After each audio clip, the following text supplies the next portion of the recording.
Bonjour, je suis très heureux de venir vous parler d'astrologie, d'autant plus que je ne suis pas astrologue, je suis astronome. Et c'est précisément pour ça d'ailleurs que je suis là quand même ce soir et aujourd'hui. Pour la raison toute simple, c'est que si on ignore l'astrologie, eh bien elle finit par vous rattraper. Je dis ça parce qu'il y a une anecdote qui m'est arrivée un jour que je voudrais vous montrer. J'ai reçu une lettre d'une authentique agence de voyage que vous connaissez tous, certainement, je ne vais pas en faire de la publicité, mais c'est Vacances pour tous.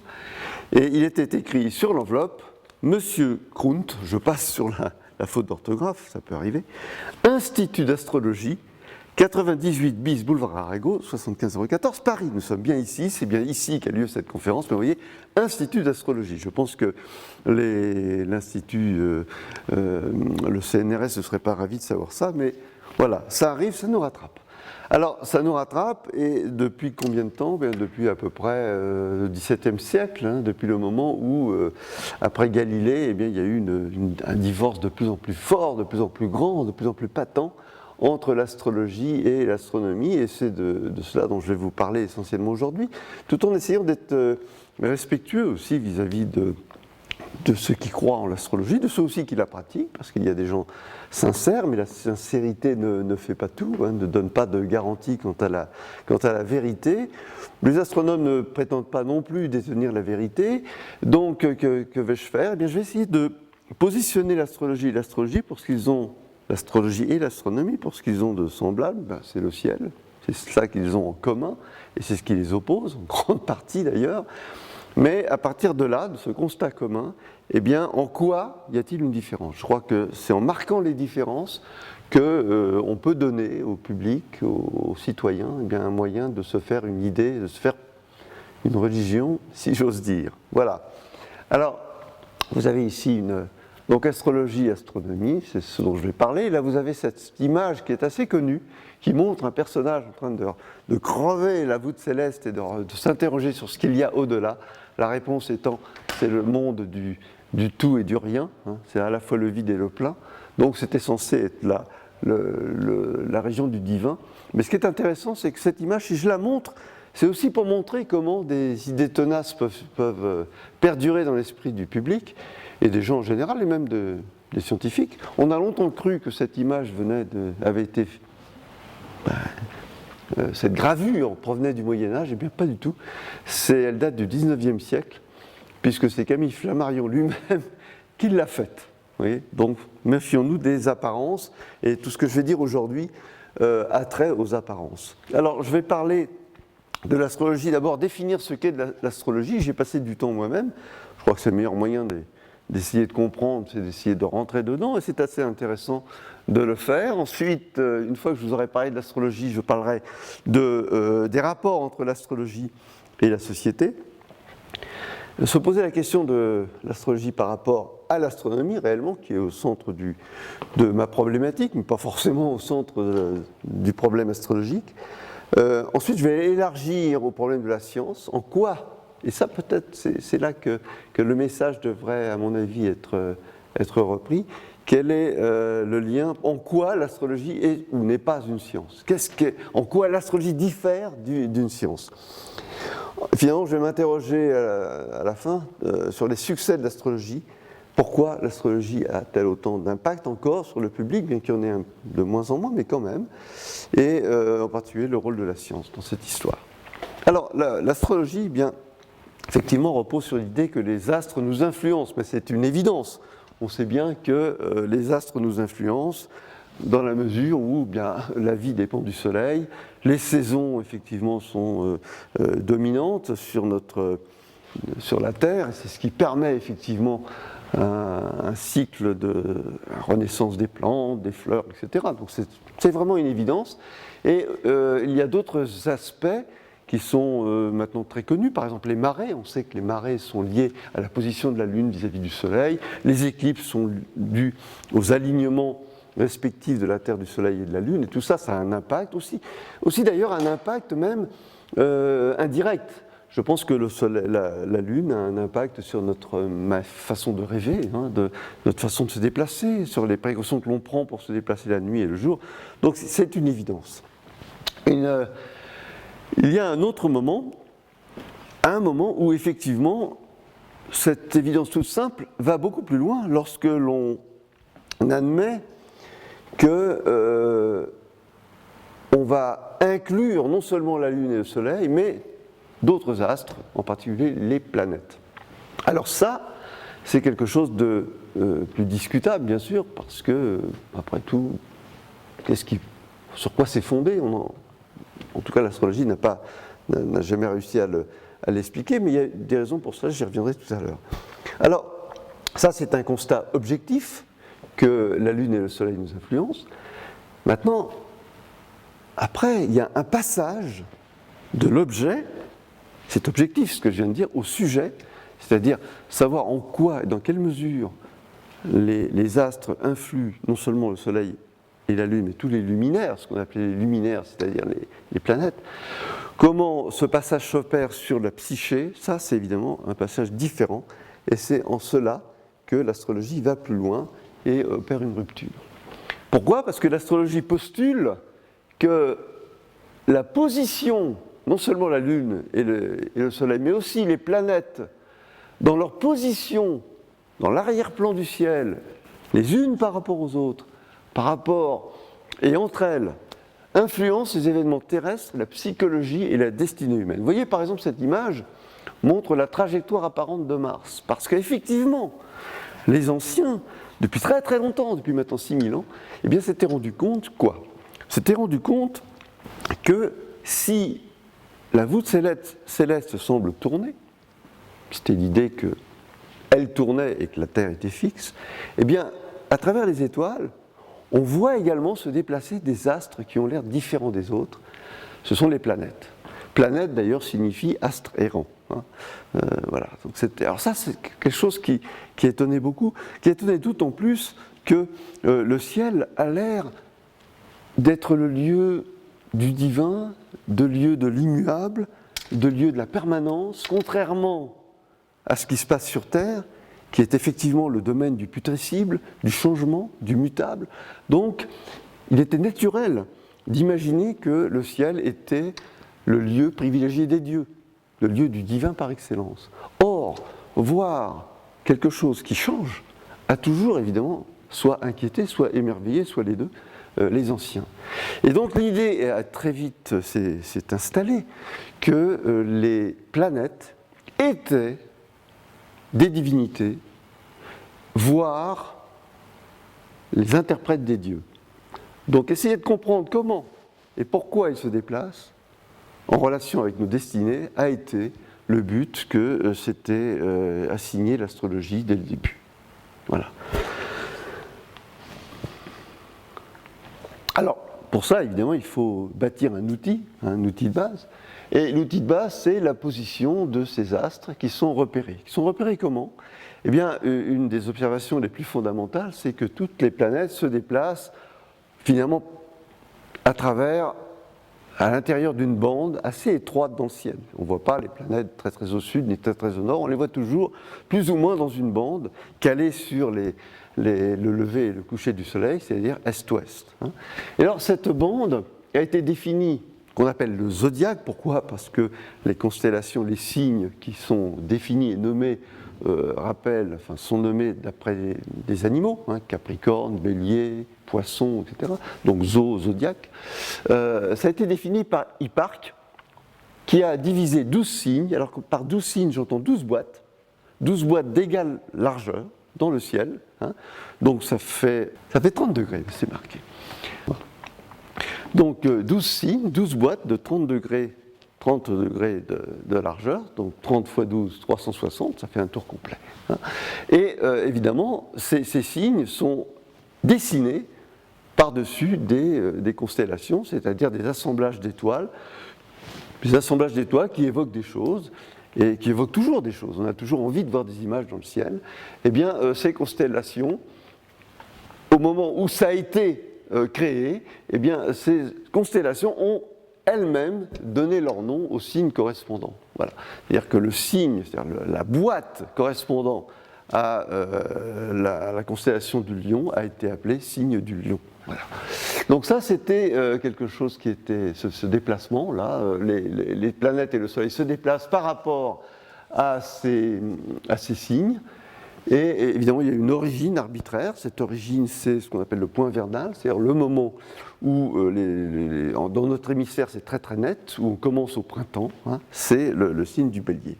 Alors, voilà comment on a commencé. Ensuite, donc, on repère la position, là on voit très bien, hein, puisque la Terre se déplace autour du Soleil, vu de la Terre, le Soleil se trouve en projection devant une constellation. Là, ce que je montre, c'est le Soleil qui se trouve par rapport à la Terre devant la constellation du Lion, hein, qui est nommée Léo. Et il est évident que ça va changer au cours du temps, puisque la Terre se déplace. Hein. Alors, le principe, la matière sur laquelle travail l'astrologue est très simple. À droite, ici, voilà comment on peut représenter symboliquement ce qui se passe dans le ciel. Hein.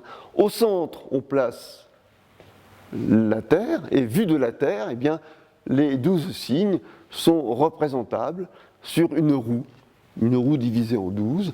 Sur chaque roue, eh bien, sur chaque segment, chaque secteur de la roue, vous avez la constellation correspondante. Voilà. Par exemple, on voit le Cancer en haut à droite, on voit le Lion à bas, on voit le Bélier, on voit le Poisson, voilà. Et encore, faut-il savoir où se trouve le Soleil à ce moment-là. Par exemple, dans mon image ici, eh bien, je mettrais le Soleil dans la constellation du Lion, c'est-à-dire en bas à droite. Et puis, à d'autres moments de l'année, le Soleil serait évidemment ailleurs. Mais ce qui est intéressant, c'est de savoir où se trouvent les planètes exactement. Alors, pour cela, eh bien, on a besoin des éphémérides, c'est-à-dire de savoir exactement à tout moment quelle est la position de ces planètes. Ça change évidemment au cours de l'année. La Lune, vous avez bien vu, change au cours de l'année. Et on obtient lorsque l'astrologue fait ce travail, il a pour cela des tables d'ailleurs qui sont fournies soit par la NASA, soit par l'Institut de mécanique du globe, parce qu'autrefois ça s'appelait Bureau des longitudes. Alors, vous voyez cet horoscope-là, on appelle ça l'horoscope, la position du ciel à un moment donné pour quelqu'un qui vient de naître. Donc je répète, la Terre est au centre. Dans cette image particulière, vous auriez par exemple la Lune, là-haut à gauche en jaune, le croissant, hein, qui est dans la constellation du Lion. Hein. Mars, par exemple, pour donner un autre exemple qui est facile à identifier parce que c'est le symbole du masculin, donc ça représente cette espèce de bouclier avec une flèche là, qui va être lancée. Eh bien, Mars se trouve, à ce moment précis, dans la constellation des Poissons. Il y a 2 poissons rayés ici. Voilà. Donc là, on a toute la position apparente. Alors, encore une fois, il faut bien voir. C'est curieux parce que le ciel est profond. Les planètes sont à des distances très différentes, elles ne se voient pas, entre guillemets. Et bien, pourtant, tout ça est ramené dans une représentation sur un plan, hein, et sur un fond imaginaire, qui est la voûte céleste, évidemment, avec des angles qui correspondent aux angles que font les planètes les unes par rapport aux autres, et le Soleil les uns par rapport aux autres. Voilà. Ah, le Soleil, d'ailleurs, il est là-bas, en haut à droite. Vénus, qu'on voit en haut, vous voyez, cette espèce d'image où l'on voit un miroir tenu par une main, hein, c'est le symbole de la femme qui est dans l'astrologie bien sûr, qui correspond à Vénus, eh bien c'est là-haut également dans une autre constellation différente. Voilà. Alors, à partir de là, les astrologues travaillent. Bon, ils vont travailler, ils vont s'intéresser à quoi? S'intéresser à la position du Soleil dans le ciel, qui définit ce qu'on appelle le signe solaire. Et tout le monde connaît son signe solaire. Chacun sait qu'il est né dans la constellation, qu'il est du Cancer. On dit souvent, vous êtes quoi? Vous êtes Cancer, vous êtes Gémeaux, vous êtes Lion. Ça, c'est quelque chose que tout le monde sait. Bon, alors c'est la position du Soleil dans le ciel au moment où quelqu'un naît. Hein? Qu'on le voit ou qu'on ne le voit pas. Hein. Il peut faire nuit au moment de la naissance, mais le Soleil, lui, il reste au moins 1 mois dans la même constellation. Ensuite, l'ascendant. L'ascendant, c'est extrêmement important pour les astrologues. Pourquoi? Parce que c'est le signe qui se lève au moment de la naissance, puisque la Terre tourne, et non et non l'inverse. Mais enfin bon, on voit effectivement les constellations défiler au cours de la nuit, et les constellations se lèvent les unes après les autres. Eh bien, la constellation qui se lève s'appelle l'ascendant. C'est ce signe-là qui se lève, qui est très important. Il est considéré pour les astrologues comme étant important. Et pourquoi il est important?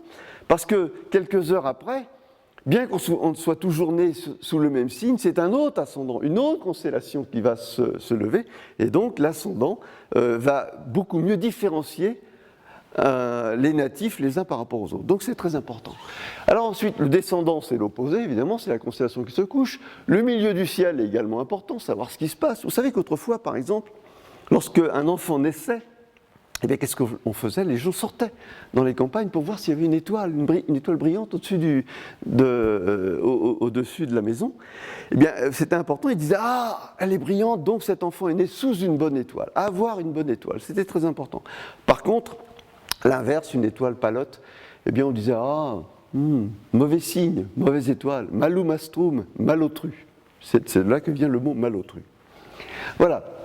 Alors, ensuite, on va regarder où se trouve Jupiter, Saturne, etc. Donc, la position de toutes ces choses-là. Et ce qui va être important, c'est la position même des planètes les unes par rapport aux autres. Il est évident que Mars, qui symbolise l'action, la guerre, le sang, et Vénus, qui symbolise la féminité, l'amour, la rencontre, si ces deux planètes sont éloignées les unes des autres, ça n'a pas le même sens que si elles sont extrêmement proches dans le ciel au moment où la personne est née.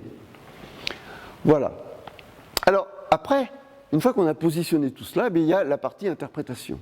La partie interprétation, c'est évidemment la partie subjective qui dépend beaucoup de la personnalité de l'astrologue et aussi de la manière dont l'astrologue et le patient, entre guillemets, celui qui consulte, le consultant, interagissent entre eux. Et c'est ça la pratique de l'astrologie, et c'est bien entendu à cet endroit-là surtout que l'astrologie et l'astronomie divorcent, parce que l'astronomie n'a pas pour objet d'essayer d'expliquer comment vous allez vous porter demain en fonction des positions de Jupiter, et s'intéresse plutôt à la nature de Jupiter en tant qu'objet, en tant que planète. Alors, il y a évidemment, ces prémices-là viennent de très loin, remontent à, pour la raison que je vous ai dite, parce que le Soleil, finalement, la Terre, tout ça c'est imbriqué, et que le ciel fascine, dérange, mêlé de crainte, de merveilleux. Mais il y avait une religiosité derrière tout cela, c'était d'ailleurs des religions polythéistes. Mais quand l'astrologie arrive en Grèce, après les conquêtes d'Alexandre le Grand d'ailleurs, eh bien, les Grecs s'emparent de cette astrologie-là, mais en font quelque chose de beaucoup plus rationnel. Alors je dirais une fausse rationalité, mais enfin c'est une rationalité quand même, c'est-à-dire qu'on donne des qualités aux signes du zodiaque. Il y a Pythagore, l'école de Pythagore, qui est extrêmement nourrie de numérologie, on pourrait l'appeler comme ça aujourd'hui, mais le symbole du chiffre, 2, 3, 4, vous connaissez l'histoire de la musique des sphères, eh bien on attribue des qualités, des vertus, des humeurs et des tempéraments. Et le chiffre intervient. Il y a le chiffre plus et moins, parce que vous avez le masculin-féminin alternativement. Vous avez des constellations qui sont féminins ou masculins. Par exemple, le Cancer est féminin et celui d'après, c'est alterné. Le Lion est masculin. Vous avez 3 groupes de 4, selon que, alors les qualités, chaud, froid, sec, humide. Vous avez également 4 éléments, le feu, l'air, l'eau et la terre, qui sont censés donc représenter tout ce qui existe. Vous avez des vertus positifs, négatifs, et vous avez aussi des tempéraments et des humeurs. Donc tout cela constitue toujours des groupes de 2, de 3 et de 4. Et ça marche bien, puisqu'il y a 12 signes, donc c'est divisible par 3, par 2 et par 4. Donc ça marche très bien, et ça donne une rationalité mathématique extraordinaire. D'autant plus qu'il y a quoi? Il y a à l'époque, il y a donc 5. Il y a 6 et 2... Il y a 5 planètes connues, plus le Soleil et la Terre. Donc, vous en mettez 5 de chaque côté et 2 au milieu, au centre, ça fait 12, et il y a 12 mois, tout marche bien. C'était sans compter la découverte des astronomes, par les astronomes, de Uranus, de Neptune, de Pluton, etc., qui a évidemment cassé toute cette belle harmonie, mais bon, peu importe, tout le monde s'adapte, y compris les astrologues. Voilà, ils se sont adaptés.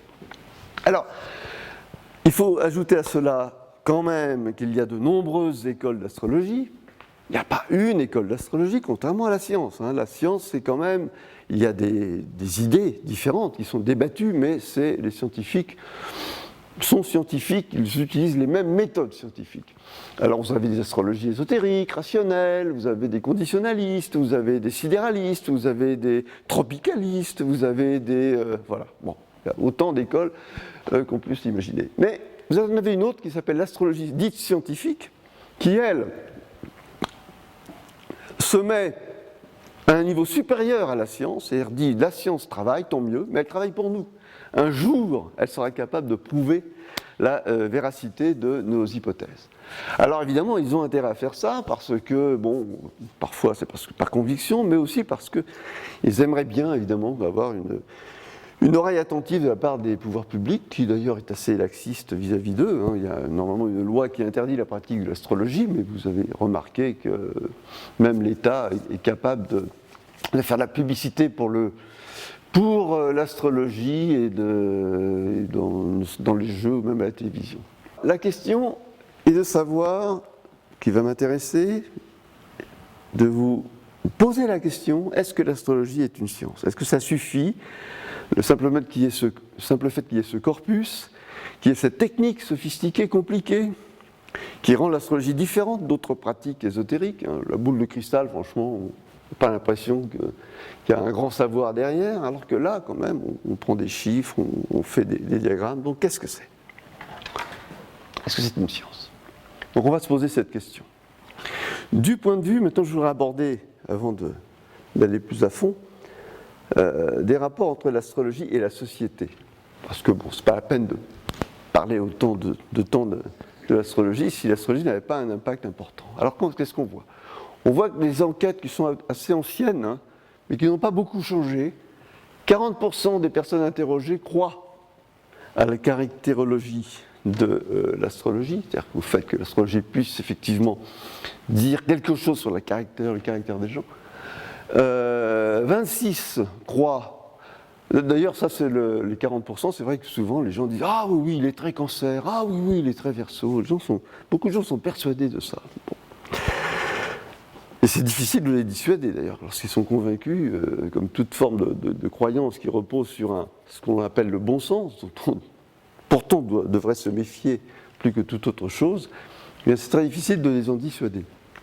Alors 26% croient vraiment aux prédictions, donc ça c'est déjà plus prescriptif, et 13% ont consulté au moins une fois un astrologue.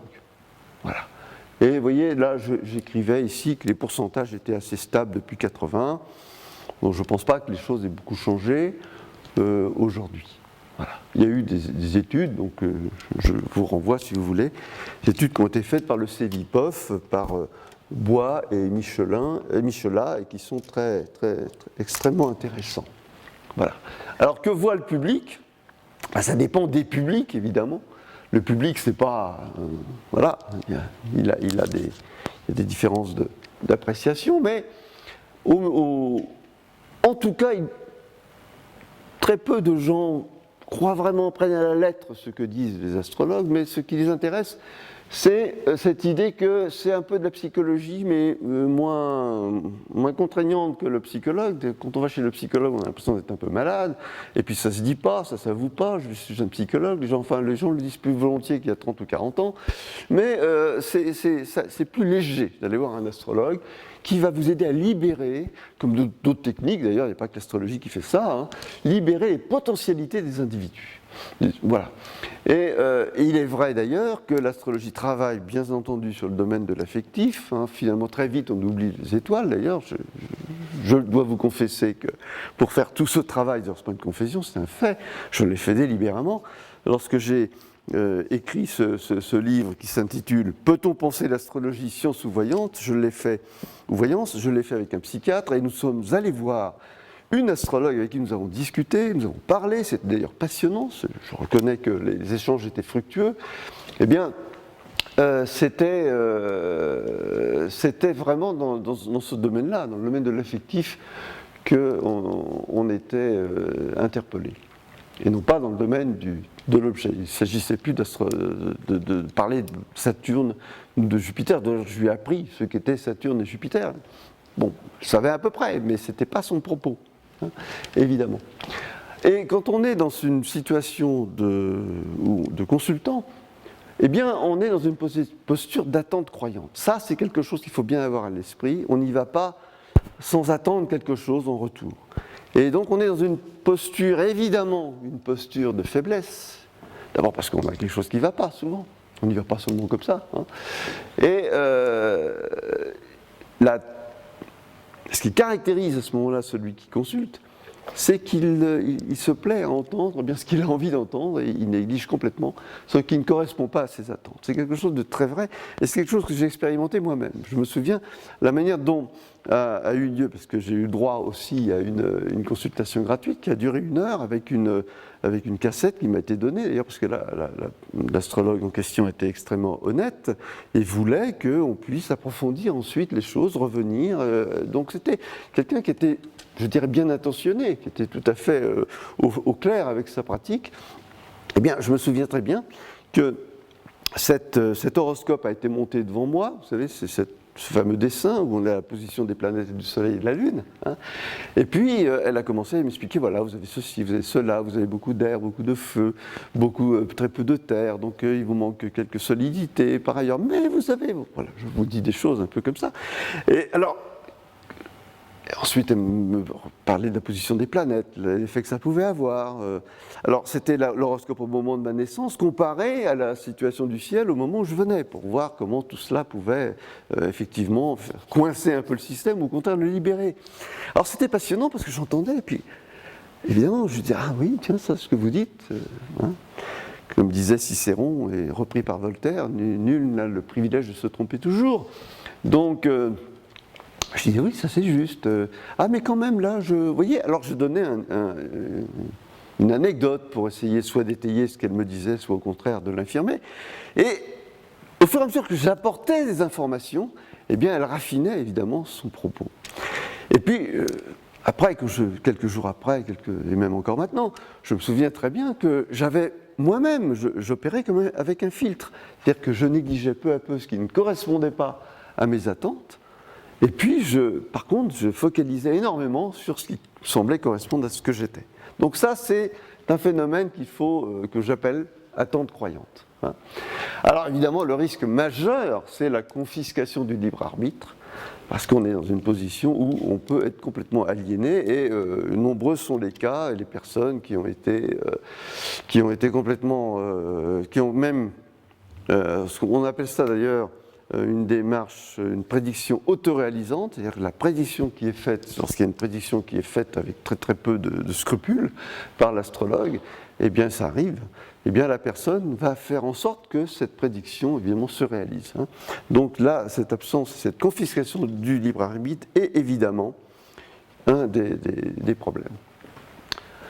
Voilà, cette image montre, vous savez que les puissants, parfois, les puissants de ce monde, c'est encore les puissants ne sont pas toujours ceux qu'on croit, mais cette image montre Reagan voyant Gorbatchev. Il y a eu une confrontation Reagan-Gorbatchev à plusieurs reprises pendant la guerre froide, à la fin de la guerre froide. Et Reagan était quelqu'un qui consultait beaucoup les astrologues. Et là, on le voit en train il a sa boule et puis son horoscope. Et il y a son conseiller qui lui dit vous savez, je ne pense pas que c'est ce qu'il voulait dire quand il parlait d'explorer Mars ensemble. Voilà. Alors, bon. Alors, évidemment, quand je dis ça, j'ai l'air de prendre des gens pour des imbéciles et d'imaginer que ceux qui vont consulter les astrologues sont des derniers des crétins. Hein. Je donne cette impression. Mais dans l'existence, comme dirait le chat, hein, c'est pas nécessaire d'être souvent intelligent. Il y a des tas de situations où être con suffit amplement. Alors, est-ce que les gens qui consultent sont idiots? Ben non, pas du tout. Pas du tout, justement. Beaucoup de gens qui pensent ça, eh bien, une croyance astrologique n'est pas le privilège de ceux qui ont ou n'ont pas accès à l'instruction ou sont plus sots que le commun des mortels. Il faut vraiment arrêter avec ce préjugé. On pourrait dire, il y a eu, les sociologues, en particulier Adorno, a montré qu'en fait, la croyance maximum, là vous avez des diagrammes qui vous permettent bien de regarder cela, ça montre le pourcentage de ceux qui croient au paranormal en bas et le pourcentage de ceux qui croient en l'astrologie dans l'axe vertical. Alors on voit que les femmes croient plus que les hommes. Les pourcentages d'âge sont marqués aussi, c'est-à-dire que plus vous êtes âgé, moins vous croyez à l'astrologie, hein, c'est plutôt 30% pour les gens de plus de 65 ans, alors que ça peut être entre 60 et 50% pour ceux qui sont plus jeunes. Par rapport aux professions, eh bien, c'est vrai que c'est intéressant, les gens de la terre, hein, les fermiers, hein, les gens qui sont réalistes. Pour eux, bon, le ciel, c'est utile, mais c'est utile pour prédire, pour savoir à peu près quel temps il va faire demain. Mais pour le reste, ils n'y croient pas beaucoup. En revanche, eh bien, oui, alors les professionnels, alors en revanche, les professeurs, les techniciens, les chercheurs, tout ça, c'est en bas, ils n'y croient pas tellement non plus. Par contre, vous êtes entre les deux, là-haut, le travailleur, le manager, le jeune manager, il croit plus. Et ici, le niveau d'éducation aussi, donc à très haut niveau, en bas, on n'y croit pas. À un niveau secondaire, on y croit plus, vous voyez. À un niveau, ceux qui n'ont pas de culture particulière, c'est 40%. Mais donc, c'est vraiment, le pic semble concerner des gens qui ont un statut intermédiaire, un niveau d'éducation moyen. Voilà. Alors l'interprétation qu'en donne le sociologue, c'est de dire, eh bien, cette semi-érudition permet d'en savoir assez, mais ne permet pas d'en savoir suffisamment.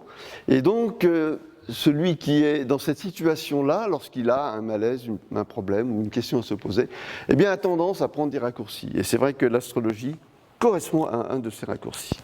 Voilà. Alors, en ce qui concerne les scientifiques, bien entendu, on en trouverait extrêmement peu, mais il y a quand même des gens qui se sont révélés à un moment donné des adeptes de l'astrologie. Gauquelin a été un chercheur qui a vraiment essayé de trouver, mais c'était une démarche scientifique au départ, et puis il s'est fait prendre au jeu parce qu'il n'a pas su manier d'une manière correcte les données statistiques dont il disposait. Il a essayé de voir s'il y avait une relation entre la position de la planète Mars dans le ciel de quelqu'un et le fait qu'il soit un sportif à haut niveau. Voilà. Alors il a trouvé un petit quelque chose, mais je reviendrai là-dessus, et puis ensuite on a refait ces travaux, et maintenant qu'on les a, on s'aperçoit que ça ne fonctionne pas. Fusel-Suzobrecht, alors là c'était beaucoup plus compliqué, c'est une femme qui était biologiste de formation, chercheuse au CNRS, elle travaillait à Orsay, et elle a réécrit un que sais-je sur l'astrologie, c'était le deuxième. Et alors elle a pris une position tout à fait en faveur d'astrologie, et c'était le loup dans la bergerie. C'était très compliqué parce que nombre d'astrologues sont venus nous dire, après nous scientifiques, mais regardez, vous avez au CNRS des gens qui sont tout à fait... Voilà.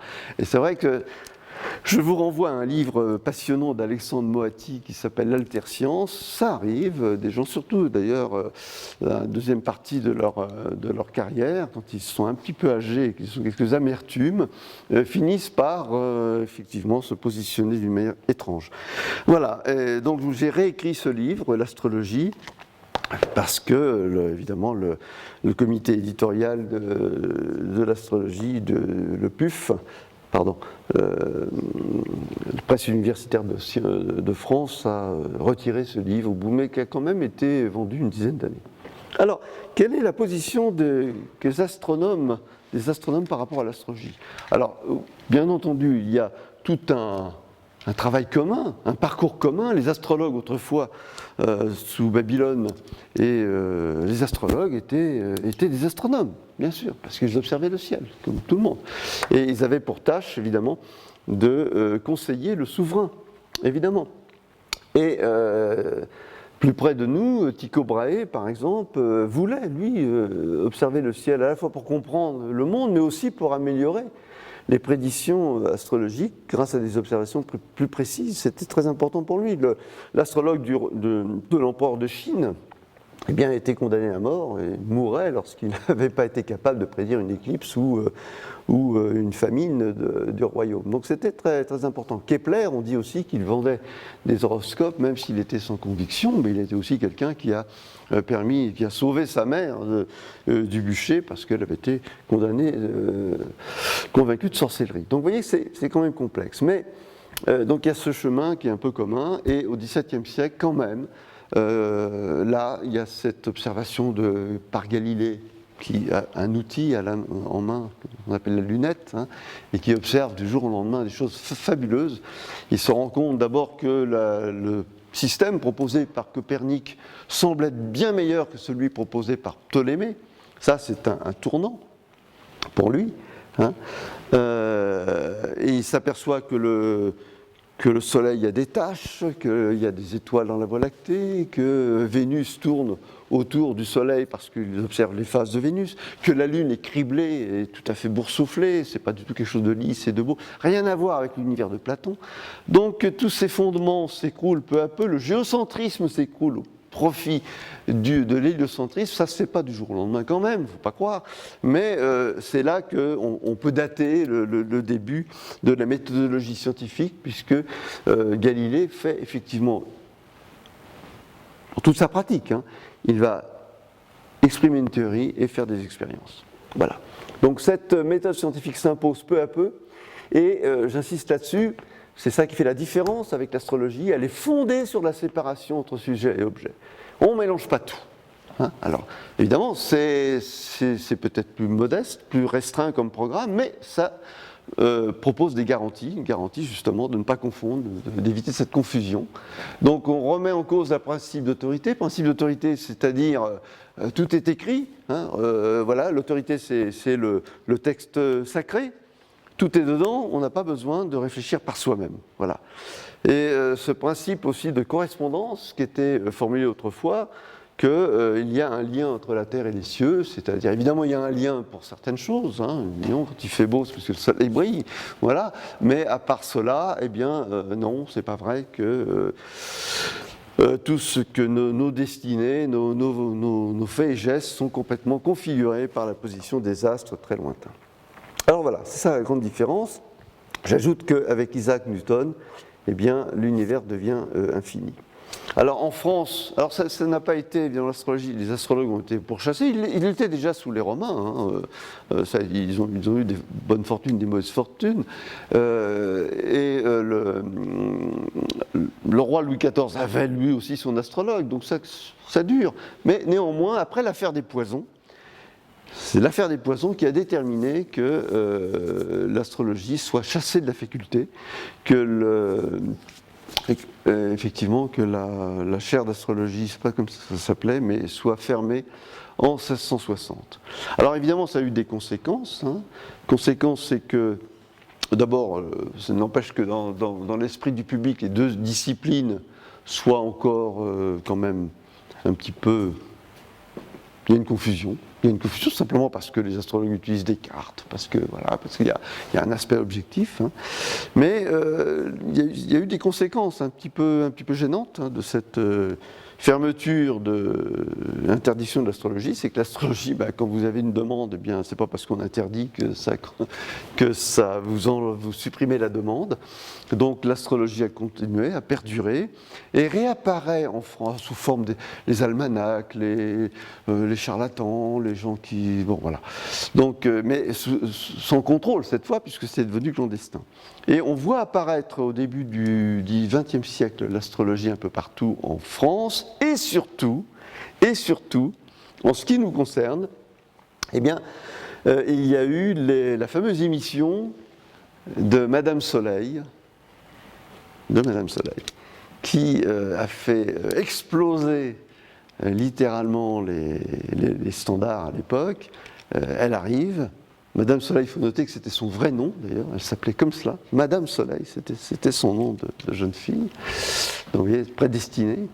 Eh bien, elle a eu un succès pendant des années, puisqu'elle venait effectivement donc, parler des gens en fonction de la qualité du ciel et de ce qu'il y avait dans le ciel. Et c'est intéressant pour la petite histoire quand même, de noter que le premier travail qui a été fait d'un sociologue sur son travail, ça a été Edgar Morin. Ouais. Je dis ça parce que l'astrologue du roi Soleil s'appelait Villefranche de Morin. Voilà. Donc oui, Morin, Soleil, Soleil, Morin. Voilà. Ça, c'est à travers les siècles, on retrouve comme ça. C'est sûrement pas un hasard. Je pense que les étoiles ont quelque chose à dire là-dessus. Mais enfin voilà. Alors, eh bien depuis, effectivement, on a vu aussi Astroflash. C'est-à-dire la possibilité, vous voyez, c'est là que les astrologues sont intéressants parfois, c'est qu'ils savent utiliser les techniques modernes, et ils se sont dit, et c'est pour cela qu'il y a toute une série d'astrologues qui ont envie, effectivement, de montrer que l'astrologie est objective et scientifique, sinon pourquoi passer à l'ordinateur si ce n'est pas scientifique? Et donc les gens pouvaient, avec une petite pièce de monnaie, eh bien, obtenir leur horoscope, et puis savoir, voilà. Alors évidemment, c'est des choses très, très brutales, donc il faut faire la différence quand même entre cette astrologie-là, l'astrologie des magazines, qui ne s'intéresse qu'aux signes solaires, et l'astrologie plus complexe que vous pouvez trouver en consultant un astrologue qui, lui, va tenir compte d'une manière... Voilà. Ça ne veut pas dire que ce soit plus juste, mais en tout cas, c'est certainement plus individualisé et il y a un échange qui se fait, qui conduit, comme je l'ai dit tout à l'heure, à un dialogue d'ordre de nature psychologique avec tous les dangers et tous les avantages que l'on peut imaginer. Alors, que disent les astrologues? Les astronomes. Les astronomes disent, écoutez, les constellations, ce ne sont que des illusions d'optique. Il n'y a jamais eu de lion dans le ciel, il n'y a jamais eu de cancer, il n'y a jamais eu de capricorne. Et d'ailleurs, c'est vrai que les constellations ne ressemblent pas du tout aux figures qu'elles sont censées représenter. Si vous voyez dans la casserole, la constellation de la casserole ressemble plus à une casserole qu'à une grande ours, à mon avis. Hein, voilà. Mais il y a peut-être le scorpion, qui ressemble un petit peu plus, vous ne la voyez pas beaucoup dans l'hémisphère nord, on la voit très bien dans l'hémisphère sud, qui ressemble un peu à l'animal, mais tous les autres, c'est vraiment, nous sommes dans un registre symbolique. Alors, les constellations ne sont qu'illusions d'optique, nous savons que les étoiles sont à des distances différentes, n'ont rien à voir les unes avec les autres. Les constellations zodiacales, celles qui servent au zodiaque, sont très étendues, et bien plus, elles ne sont pas du tout taillées pour faire 30 degrés, mais bon, ça, c'est pas très grave, les astrologues ont le droit d'en considérer que 12.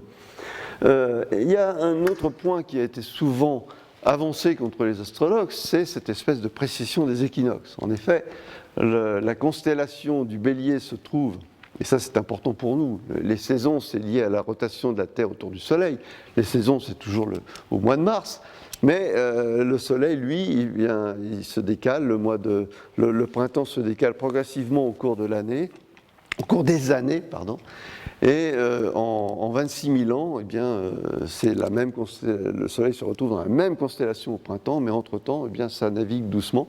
C'est ce qu'on appelle la précession des équinoxes. Donc aujourd'hui, par exemple, eh bien, c'est vrai qu'il y a 6 000 ans, le printemps, c'était dans la constellation du Bélier, alors que bientôt, eh bien, et maintenant il est dans les Poissons, et bientôt il va rentrer dans la constellation du Verseau. Voilà. Alors, qu'est-ce que ça veut dire? Ça veut dire que quelqu'un qui naît, par exemple, au mois de juillet, on continue à dire qu'il est Cancer, mais au mois de juillet, il n'y a pas de Cancer. Le Soleil n'est pas dans le Cancer. Il est dans la constellation des Gémeaux. Voilà. Donc, en fait, on est réellement constellation Gémeaux. Mais on continue à être signe, disent les astrologues, parce que pour eux, le signe, c'est cette partie de l'année où le Soleil, et donc ce qui compte, c'est la zone dans laquelle semble rentrer le Soleil au moment de l'été. Il faut constater que les astrologues orientaux, eux, préfèrent tenir compte de cette précision des équinoxes. Vous voyez, là, il y a encore d'autres points de vue possibles. Voilà. Alors, ce mouvement, eh bien, ce mouvement est lent. Hein, le fait qu'on reste toujours au mois de mai, tous ceux qui naissent au mois de mai ont le même signe solaire, ça veut dire qu'ils ont le même destin. Ce serait quand même partager beaucoup de destinées ensemble. Non, vraiment pas, parce que vous avez la possibilité d'ajouter les planètes, comme je l'ai dit, donc c'est ce qui permet de différencier. Il y a un autre argument que les astronomes avancent contre les astrologues, c'est de dire la symbolique des signes. Et ça, c'est plus vrai, c'est un peu plus dur. C'est celle de l'hémisphère nord. Le lion, par exemple, c'est l'été. Le lion, la symbolique du lion, c'est une symbolique de rayonnement, de chaleur, d'énergie, alors qu'on est en plein hiver dans l'hémisphère sud. Ça pose des petits problèmes. Et les astrologues disent qu'ils y arrivent, mais ils n'y arrivent pas trop.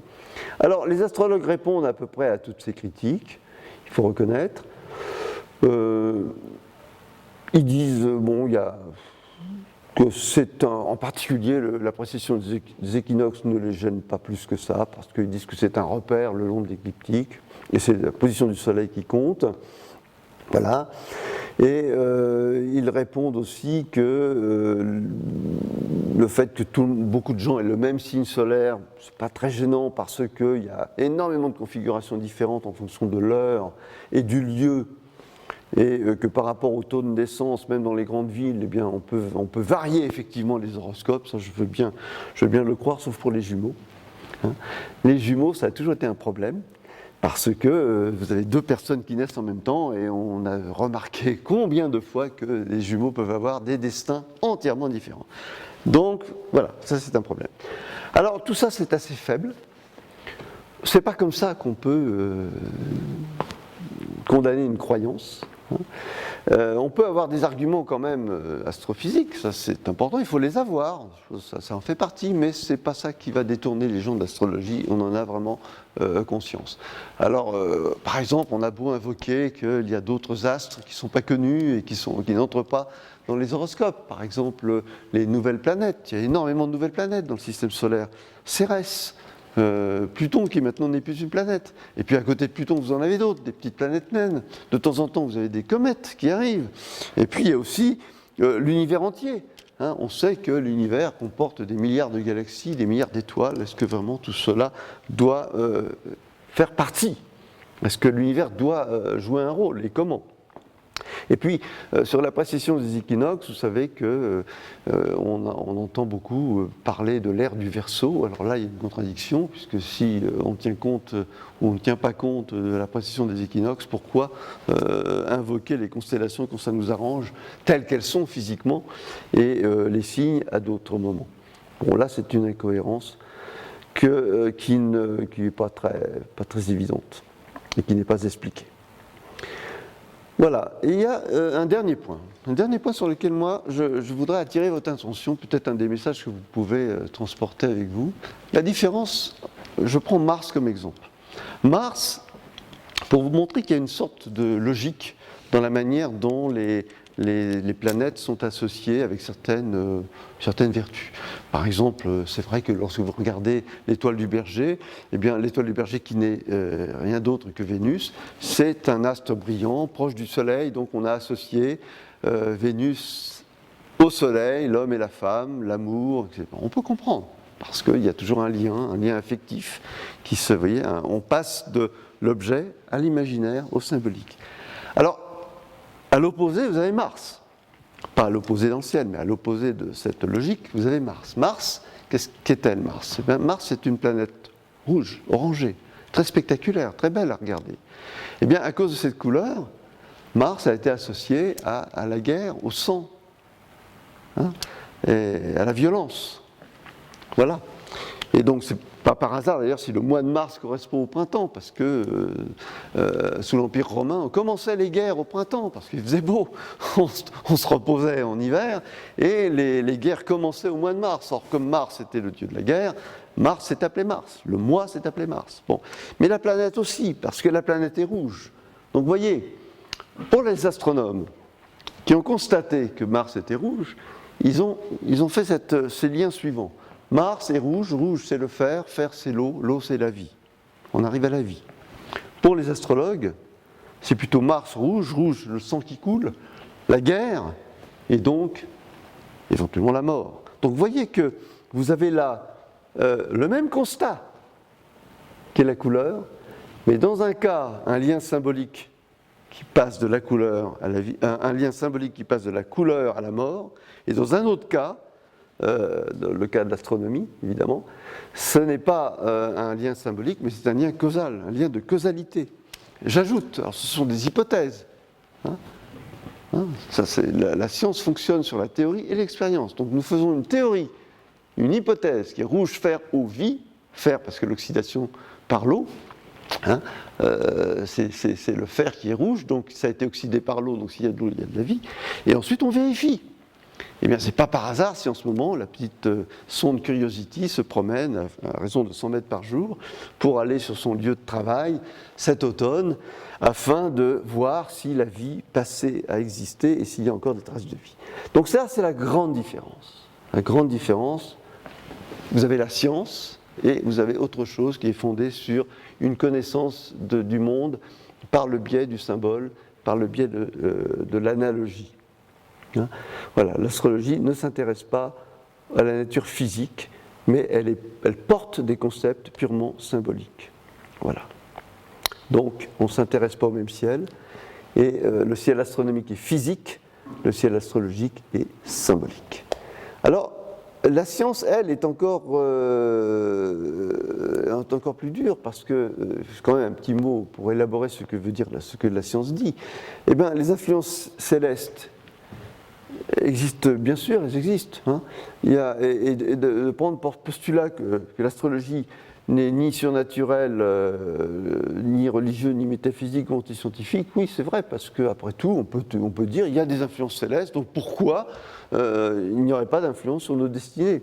Pourquoi pas? C'est pas forcément ridicule, mais pour autant, il faut avoir une théorie. Il n'y a pas de théorie. Alors, quand il n'y a pas de théorie, qu'est-ce qu'on fait? C'est assez fréquent, même dans la discipline scientifique, d'observer un phénomène sans en connaître les causes. Alors dans ce cas-là, quand on ne connaît pas les causes, si on ne sait pas, si on ne connaît pas l'influence, la nature de l'influence astrologique, eh bien, faut-il voir s'il y a une vraie corrélation, s'il y a un vrai effet. Donc il se peut qu'il y ait une vraie corrélation et que une vraie cause qui ne soit pas explicité depuis 2500 ans. Bon, c'est un peu étonnant, mais pourquoi pas? Alors il faut quand même, en absence de cas théorique, montrer l'efficacité de la chose. Alors qu'est-ce que c'est qu'une statistique? Eh bien, quand vous avez un phénomène qui est dû au hasard, parfois, normalement, le phénomène se répète toujours, et puis il se distribue le long d'une courbe que l'on appelle une courbe gaussienne. Vous savez, ces petites billes que vous laissez tomber et qui heurtent des petits clous et qui arrivent en bas, là, il y a des petits gobelets qui récupèrent les billes. Et bien, quand vous regardez, eh bien, la plupart du temps, elles tombent au milieu, et puis il y en a qui s'éloignent à droite et à gauche. Et bien, ça donne une courbe, la distribution. Vous avez la majorité vont tomber au milieu, mais il y en a très très peu qui vont finir par aller très très loin à gauche ou très très loin à droite. Et bien, cette courbe, quand vous regardez, vous portez en fonction du numéro du gobelet, le nombre de billes tombées, eh bien vous avez une courbe comme ça. Ça s'appelle une courbe gaussienne. Voilà. Ça, c'est très, très intéressant. Et ça permet d'ailleurs de tester si le résultat que vous avez est attribuable au seul hasard. Vous pouvez faire ça avec une pièce de monnaie. Pile face, vous savez, la majorité va tomber au milieu. Et puis de temps en temps, eh bien, si vous en avez, par exemple, je ne sais pas moi, si on tire sur 100 coups, si j'en tire 99, eh bien la probabilité pour que ça arrive une fois tous les... Donc pratiquement c'est 0. Voilà. La majorité, ça va être 50-50, et donc ça va se trouver au milieu. Alors ça c'est très important à garder à l'esprit. Si vous avez un phénomène qui tombe à l'intérieur de cette courbe, très très près du pic, vous pouvez dire, bon bah c'est bien, c'est tout à fait conforme aux prédictions du hasard. Si par contre, votre expérience tombe très très loin, eh bien vous pouvez vous dire, il y a peut-être quelque chose, ça ne relève plus du hasard, ça relève d'une loi. Alors je vais vous donner un exemple. Supposez par exemple que vous avez 12 signes, vous mariez un homme et une femme, ou un homme et un homme. Donc dans le cadre du mariage pour tous, vous avez évidemment deux personnes qui se marient, Donc vous allez croiser un taureau avec un lion, etc. Vous allez voir la probabilité. Si vous avez 1440 mariages, j'ai pris ce chiffre exact, exprès, parce que c'est 140, c'est 12 par 12. 12 par 12, c'est 144, donc j'en prends 100 fois plus. Vous vous attendez à ce qu'il y ait à peu près une centaine de personnes par petite boîte. Vous avez 144 cas possibles, et si vous avez 14 400 mariages, vous avez à peu près, vous attendez à ce qu'il y en ait une centaine dans chaque boîte. D'accord avec ça? Bon, normalement, c'est comme ça. Ah, vous faites le test, vous en prenez 14 400 et vous tombez sur ça, 184 couples qui sont cancer, poisson. Donc c'est légitime de se poser la question. Est-ce que c'est du hasard ou pas? Vous faites la courbe. Vous faites la courbe et vous voyez que 184, statistiquement, ça a très peu de chances d'arriver. Donc vous allez vous dire, ah ça y est, voilà, alors tout de suite on arrive, les astrologues, vous voyez, il y a quelque chose, vous ne croyez pas en l'astrologie, mais quand même, l'astrologie, les astres favorisent beaucoup les mariages entre cancer et poisson. Ben oui, mais, d'accord, sauf que, évidemment, vous avez une chance, vous avez 3 chances sur 1000 pour que ça arrive, donc c'est peut-être une loi. Ben oui, mais vous avez 144 appareillages possibles pour que ça arrive. Donc ça réduit beaucoup, c'est-à-dire que c'est arrivé là, mais ça aurait très bien pu arriver sur un autre couple, donc ça réduit énormément la chose. Donc il faut diviser le résultat par 144, ça veut dire que vous avez une demi-chance pour 100 pour que ça arrive. Et en plus, vous ne l'avez fait qu'une fois, mais si vous le refaites régulièrement, si vous le faites 20 fois de suite, à ce moment-là, vous vous rendez compte que vous avez 10 chances pour 100 d'observer ce phénomène. Donc voilà un exemple type.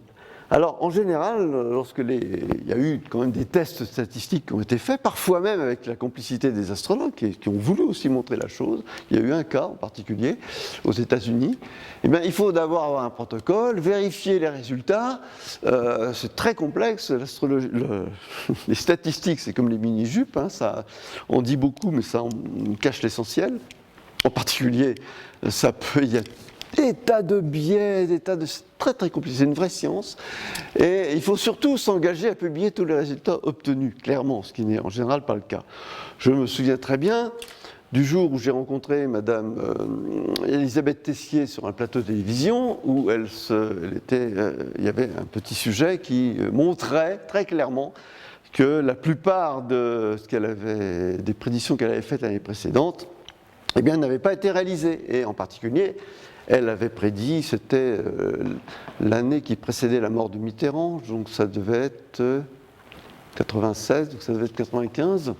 En 95, elle avait prédit qu'on allait trouver un vaccin pour le sida. Bon, lors de cette émission, il y avait des astrologues d'un côté, des astronomes de l'autre. Il y avait José Arthur, il y avait des gens qui étaient les rationalistes d'un côté et les astrologues de l'autre. Et je m'étais... Madame Tessier a dit, mais si, regardez, d'accord, il n'y a pas eu de vaccin, mais il y a eu la trithérapie. Et là, je m'étais élevé, évidemment, violemment contre cette idée, en disant, écoutez, vous ne pouvez pas vous moquer des gens qui vous regardent, des malades en particulier. Ne pas faire croire qu'une trithérapie c'est équivalent à un vaccin, et d'ailleurs nous sommes maintenant en 2014 et on continue à chercher le vaccin. Donc vous voyez, c'est ce genre de choses, cette manière de retomber toujours sur ses pattes qui caractérise effectivement l'astrologie parce qu'elle est polysémique, elle a des moyens de dire les choses d'une façon différente, et voilà, des choses différentes avec les mêmes mots, et d'une part, et puis d'autre part, donc le manque effectivement de prédiction a priori et puis de rejet de ce qui fonctionne, de ce qui ne fonctionne pas. Voilà. Alors, c'est la plupart du temps, donc malheureusement, donc ces conditions-là ne sont pas respectées. Voilà, donc je parlais il n'y avait même pas Rabanne qui avait prédit que le Mir allait tomber en 1999 et causer une catastrophe sur la Terre, une catastrophe qui ne s'est jamais produite. Voilà. Alors, la nature de la science est différente, vous l'avez comprise. La science se trompe, mais quand elle se trompe, toute la communauté s'empare de cette erreur et on change les hypothèses, on fait d'autres expériences, même lorsqu'une expérience est réalisée, vous avez même s'il y a des préjugés dans la science, il y en a énormément. Les scientifiques sont des personnes, sont traversés par des passions, par des préjugés, par des idéologies. Oui, mais l'astronome ou le scientifique n'est pas tout seul. Il s'adosse sur une méthode. Il y a d'abord le doute, qui est fondamental en science, mais il y a aussi la méthode, la façon de travailler, la façon de réunir des pièces, des dossiers, la façon de travailler les statistiques, et ensuite d'écrire les résultats, de les faire examiner par des comités à revue de lecture, des gens qui critiquent, et donc il y a vraiment dans le travail scientifique, finalement, on a de cesse que de montrer qu'on s'est trompé parce qu'on adore trouver quelque chose de nouveau, on adore changer, comprendre le monde en sachant que toute vérité est provisoire. Donc c'est ça la grande différence entre la science et l'astrologie et toute forme de croyance, toute forme de vérité comme ça qui ne se remet pas en cause au fil du temps. Voilà. Donc on travaille en équipe, on publie les résultats, systématiquement, qu'ils soient bons ou qu'ils soient mauvais. Hein. Et il y a une recherche de consensus, ça c'est très important, hein, parce qu'il faut que l'expérience soit reproduite par quelqu'un d'autre d'une manière indépendante avant qu'elle soit acceptée. Et il faut reconnaître que la science transcende culture et frontières. On peut se comprendre même si on ne parle pas la même langue. Et on utilise des méthodes, des techniques, des outils qui sont communs à tout le monde. Voilà. Bien. Alors, la pratique astrologique, comme je l'ai dit, est purement déductive et elle n'est pas réfutable. Alors, pas réfutable, ça signifie que, ce que j'ai dit tout à l'heure, à chaque fois que quelque chose ne fonctionne pas, oui, mais on pourrait considérer que, etc. Donc, c'est ce qu'on exprime en disant l'astrologue retombe toujours sur ses pieds. Hein. Et donc, on peut vraiment considérer que la pratique astrologique s'écarte largement de la pratique scientifique moderne et même ancienne. Je dis ça parce que souvent, le public ou quelqu'un vient dire « mais pourquoi dites-vous que l'astrologie n'est pas une science ? Qui êtes-vous pour prétendre que ce n'est pas une science ?» Ben, oui, je suis un scientifique et j'incarne pas la science à moi tout seul, mais la science fonctionne d'une manière universelle dans tous les laboratoires du monde et d'une manière assez codée, assez codifiée. On peut le critiquer, mais c'est ça. Et c'est d'ailleurs pour ça que vous prenez l'avion sans vous poser, sans vous angoisser, parce que effectivement les choses sont testées, les lois sont validées, et ce n'est qu'à ce prix que la science avance. Hein ? Alors d'où vient le succès de l'astrologie ? Ça, effectivement, ça peut perplexe, ça peut laisser perplexe. Si la science laisse l'homme libre de ses croyances, donc elle n'investit pas ce champ, elle n'épuise donc pas le réel parce qu'elle ne se pose pas les questions, on se les pose individuellement, mais pourquoi le monde existe-t-il ? Qu'allons-nous devenir après la mort ? On peut se poser ces questions, mais on n'a pas le moyen d'y répondre, on ne cherche pas à y répondre en empruntant des raccourcis. Et donc tout ce domaine qui est de l'ordre de l'existentiel, de l'ordre de l'existentiel et même du drame que l'être humain vit chaque jour, à partir du moment où il vient au monde sans l'avoir voulu, sans l'avoir demandé, en constatant qu'il existe et qu'il va mourir. Et aujourd'hui, la science n'a pas de réponse à ces sujets-là, à ces questions-là. Hein. Donc, il faut reconnaître que la science, le fonctionnement scientifique va de pair avec le développement de la technique, de la technologie, pas forcément avec le développement de la conscience, et qu'il y a eu des dérives technologiques. Il y a eu aussi, la technologie est souvent libératrice, mais c'est aussi un carcan. On connaît aussi les angoisses que la science, que la technique a apporté au XXe siècle, l'éruption de la bombe atomique par exemple. Parfois d'ailleurs on accuse la science à tort de certains méfaits technologiques alors qu'on lui demande aussi de réparer. Par exemple le son contaminé, c'est pas la science, c'est une dérive et c'est aussi les scientifiques qui ont réparé la chose. Il y a beaucoup d'exemples comme cela où c'est toujours in fine l'expertise scientifique qui nous sort du mauvais pas. Bon, alors, mais c'est vrai peut constater qu'un certain public a un regard critique sur le progrès global lié à la science, puisqu'on peut constater que l'évolution de la technique fait que nous avons des soucis concernant le développement durable de notre planète, mais on voit bien que la science est partie prenante. Elle est à la fois la cause, mais aussi la réponse à ces questions. Voilà. Et alors, il y a cette idée assez récente, un retour en force d'une pensée obscure, d'une pensée magique, de cette remise en cause qui va jusqu'à même remettre en cause l'idée même du Big Bang, l'idée même de l'évolution de l'univers. Et puis, cette idée aussi que la science, c'est un consensus, c'est un produit d'une culture. C'est ce qu'on a appelé le relativisme. D'ailleurs, les thuriféraires du relativisme sont d'ailleurs un peu revenus assez souvent sur cette idée, mais quand même, elle persiste. Et ça a pour effet d'accréditer l'idée que la science n'est qu'une opinion parmi d'autres. Voilà. Voilà. Alors, et l'astrologie a ceci de particulier qu'elle, sous une apparence de grande rationalité, puisqu'on peut l'introduire dans un ordinateur, elle imite le discours scientifique, elle mime la méthode scientifique, même si une technique ne fonde pas une science. Voilà. Voilà, donc une technique ne fonde pas une science, donc je vais peut-être m'arrêter là. Je pense que c'est le message essentiel qu'il faut que vous gardiez à l'esprit. La science a un but, les questions sont infinies, elle apporte de nouvelles questions, elle avance, et l'astrologie, effectivement, est une boîte noire, arrive comme un produit fini, ne se remet pas en cause. Et effectivement, le plus important me semble être pour l'homme, enfin pour l'individu, de se poser des questions qui touchent à son affect et à son besoin de croire. Voilà. Je vous remercie.